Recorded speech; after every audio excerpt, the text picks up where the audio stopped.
structure avec la méta-title et la méta-description et donner maintenant la structure sans la méta-title et sans la méta-description. Ça peut aller. Donc, la première structure sans la méta-title et sans la méta-description. Je crois qu'il faut noter, hein.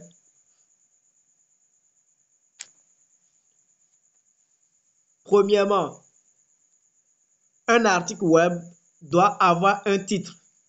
Donc, nous avons premièrement le titre.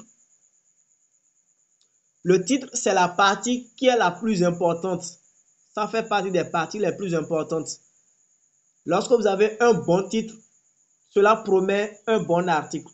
Lorsque le titre est bon, les gens ont tendance à aller découvrir ce qui se trouve dans cet article-là. C'est ce qui fait que les journalistes, vous allez voir que dans leur une de page, dans leur truc de presse écrite et autres, ils utilisent des titres grossiers, des titres pour attirer et ils font du sensationnel. Donc, ils utilisent des mots pour taper sur le sens des auditeurs ou des lecteurs. Donc, votre article, votre titre doit être bon. Un article doit avoir un titre. Deuxième chose à avoir, le chapeau ou encore appelé l'introduction. Le chapeau ou l'introduction. Le chapeau, c'est cette partie-là qui vient juste pour donner de l'information, une information de qualité ou bien des informations de qualité. Ça peut aller. Donc, à ce niveau, généralement, on présente ce qu'on veut faire. On présente ce qu'on veut faire. Parfois, c'est de l'histoire. Parfois, ça dépend quand même du sujet.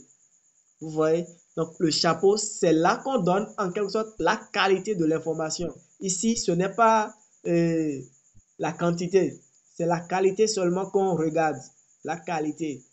Et en fonction du nombre de mots que vous devriez rédiger, c'est en fonction de ces nombres de mots-là que le nombre de mots au niveau de votre introduction doit également compter. Pour un article de 400 mots, par exemple, votre introduction ou votre chapeau ne doit pas dépasser 40 mots. Ça ne doit pas dépasser 40 mots. Ou au plus, c'est 45 mots. Au plus.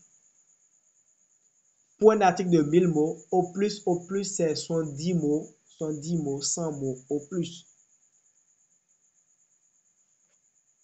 Après le chapeau, nous avons maintenant les sous-titres. Nous avons le H2, nous avons les H2, nous avons les H3 et les H4. Nous avons les H2, les H3 et les H4. Après ça, nous avons maintenant la conclusion. Donc, je résume. Pour un article sans méta-title et sans méta-description, nous avons en première position le titre. Deuxième position, nous avons le chapeau ou l'introduction. Troisième partie, nous avons les H2. Quatrième partie, s'il y en a, les H3. Et cinquième partie, s'il y en a, les H4, etc. Je m'explique au niveau des H. Je vais expliquer terre à terre.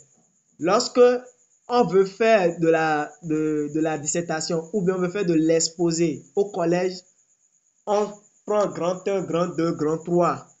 Et dans le grand 1 là, nous avons grand A, grand B. Grand 2, nous avons grand A, grand B. Grand 3, nous avons grand A, grand B. Et encore, au niveau des grands A, grand B, c'est encore subdivisé. Nous avons petit 1, petit 2. Ça peut aller au niveau des H. Donc, les H2 sont les grands 1, grand 2, grand 3. On est d'accord? Maintenant, les H3 sont les grands A, grand B. Les H4, ce sont les petits 1, petits 2, tout simplement. J'espère que ça peut aller.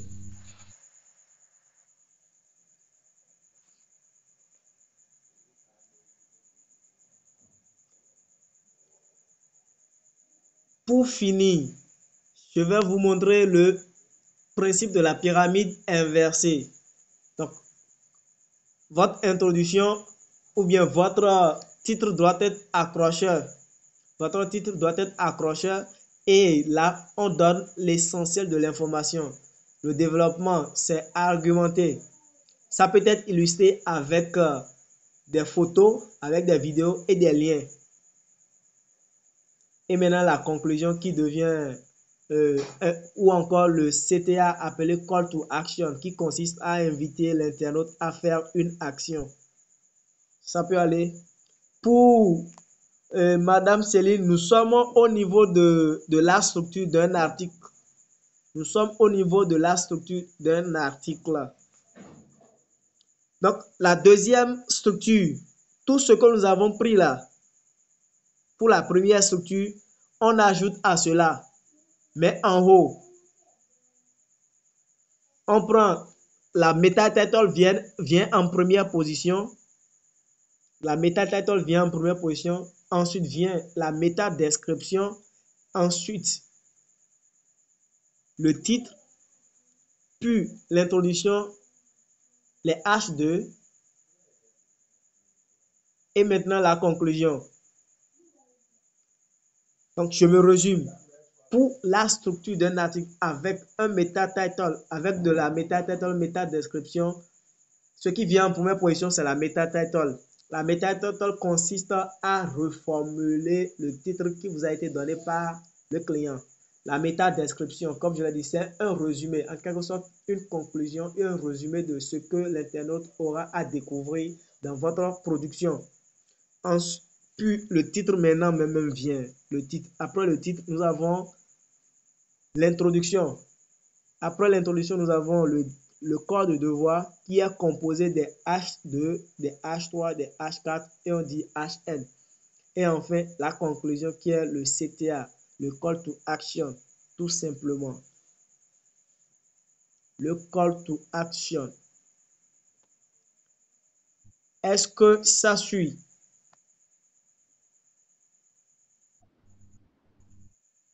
Non. Pour qui déjà? Ok, vous êtes à quel niveau?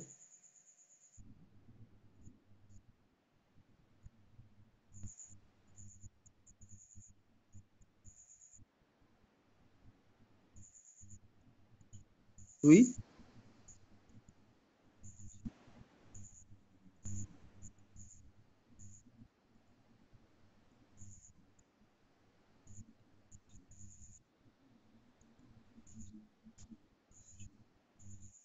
D'accord. Il n'y a pas